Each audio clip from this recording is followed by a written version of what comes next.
কোনো কাজ শুরু করার আগে কাজটা ঠিকঠাকভাবে শেষ করা একটা চ্যালেঞ্জ থাকে, কিন্তু কাজ শুরু করার পর চ্যালেঞ্জটা হয় কত কম সময়ে আমি কাজটা করতে পারছি। প্রতিদিন নতুন নতুন ডিজাইন পাবো কোথা থেকে, এই চিন্তা আমার মনেও এসেছিল যখন আমি পুঁতির ব্যাগ তৈরি করি। তারপর তৈরি করতে করতে একটা ডিজাইন থেকে আর একটা ডিজাইনে যাব কী করে সেটা তখনই বুঝতে পেরে গেছি।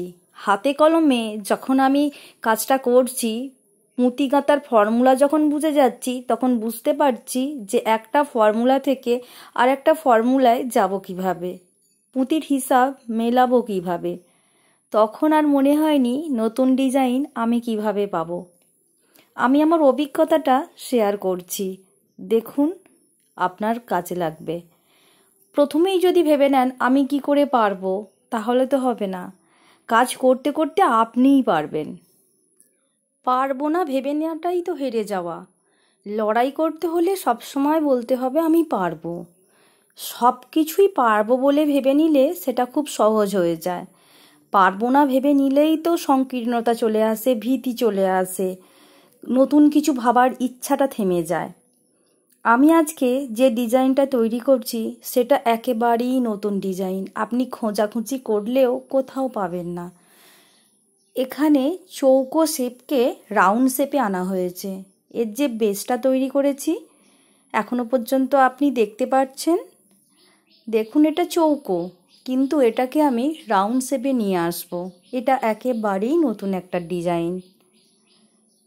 যেহেতু খুব পরিষ্কার পরিচ্ছন্নভাবে আমি প্রতিটা স্টেপ দেখিয়ে দিয়েছি, আর কোন সুতোয় কটা পুঁতি নিতে হবে সেটা আর আমি আলাদাভাবে বলে দিচ্ছি না। এখন আমার কাছে অনেক নতুন নতুন ডিজাইন রয়েছে, যেমন এই ডিজাইনটা কোথাও খোঁজাখুঁজি করলে আপনি পাবেন না। একটা চৌকো শেপকে রাউন্ড শেপে আনা হয়েছে। অনেক দিন ধরেই আমার ইচ্ছে ছিল এই ধরনের একটা ব্যাগ তৈরি করার। হঠাৎই অর্ডারটা পেয়ে গেলাম, নতুন কিছু করে দিতে হবে। যে ব্যাগগুলো রয়েছে যেগুলো গতানুগতিক সেরকম নেবে না। তো আমার মাথায় এই চিন্তাটা ছিল অনেক দিন ধরেই, আমি সেটা জানালাম। শোনার পর বলল, হ্যাঁ ঠিক আছে, কিন্তু সেটা পালপুঁতি দিয়েই বানিয়ে দিতে হবে। আগেই আপনাদের বলেছি পালপুঁতির ব্যাগের অনেক সুবিধা রয়েছে। কাজ করতেও যেমন ভালো লাগে, তেমন ব্যবহার করতেও খুব ভালো লাগে। একটা ব্যাগ অনেক ড্রেসের সঙ্গে ব্যবহার করা যায়। ঠিক আছে, পালপুঁতি দিয়েই বানিয়ে দেব। এখানে বলে রাখি, যেহেতু কাজটা পুরোটা পালপুঁতিতে হচ্ছে, চৌকো শেপটা কিছুটা দূর পর একটু বুঝতে অসুবিধা হবে, কিন্তু যখন এটা বাই কালার ব্যবহার করবেন, ডবল কালার, তখন কিন্তু পুরো আউটলাইন স্পষ্ট হয়ে যাবে। হ্যাঁ, এটা আমি প্রথম বানিয়ে দিচ্ছি, এরপর আরও চিন্তাভাবনা আছে এটাকে কিভাবে আরও স্পষ্ট করা যায়, আরও অন্য রকমভাবে বানিয়ে দেওয়া যায়। এখন আমার কাছে অনেক ডিজাইন রয়েছে, কিন্তু সময়ের অভাবে আমি সবগুলো শেয়ার করতে পারছি না। আপনারা যেভাবে আমার সাথে আছেন এভাবেই সাথে থাকুন, আমি প্রতিটা ডিজাইন আপনাদের শেয়ার করব। চৌকো ডিজাইনের রাউন্ডটা আমি এখানে কমপ্লিট করে ফেলছি। এই পর্যন্ত পুরো চৌকো শেপে রয়েছে।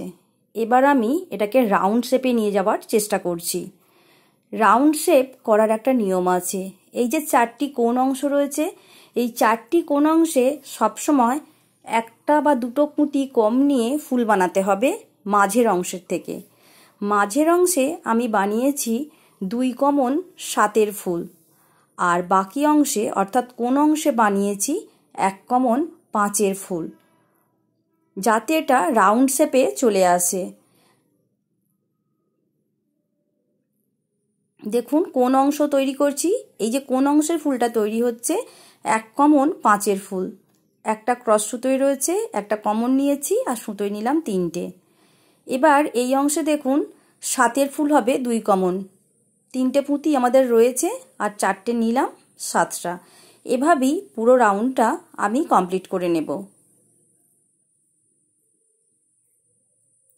পুঁতির ব্যাগে এই ফর্মুলাগুলো একটু একটু করে যখন আপনি জেনে যাবেন, তখনই আপনি নতুন ডিজাইন তৈরি করতে পারবেন। অর্থাৎ কোন অংশ কি করে গোল করতে হয়।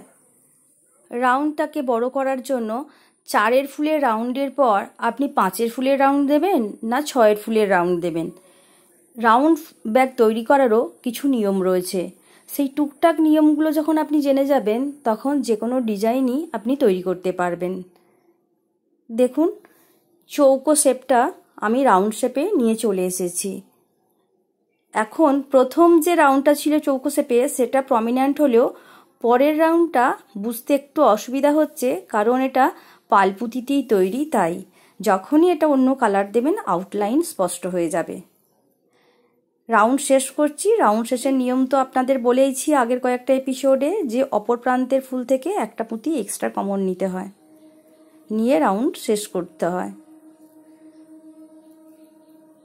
আমি এই ব্যাগটা অনেক বেশি বড় বানাচ্ছি না, আমি এই পর্যন্তই ডিজাইনটা শেষ করছি। এই রকম আরও একটা ডিজাইন আমি তৈরি করে নিয়েছি, অর্থাৎ এরই আরও একটা অংশ। দুটো অংশকে কিভাবে জুড়তে হবে সেটা আমি পরের রাউন্ডে দেখিয়ে দেব। এই রাউন্ডে শুধু আমি ডিজাইনটা তৈরি করেছি। দেখুন ডিজাইনটা কত স্পষ্ট হয়েছে এবং কত সুন্দর হয়েছে। এবার এই দুটো রাউন্ডটাকে জুড়ে দিলেই ব্যাগটা তৈরি হয়ে যাবে। আশা করি এই পর্যন্ত বুঝতে আপনাদের কোনো অসুবিধা হয়নি। এরপরেও কোনো সমস্যা তৈরি হলে কমেন্ট সেকশানে অবশ্যই লিখে জানাবেন। আজ তাহলে এই পর্যন্তই। দেখা হবে পরের এপিসোডে এর বাকি অংশটুকু নিয়ে। ততক্ষণের জন্য টাটা।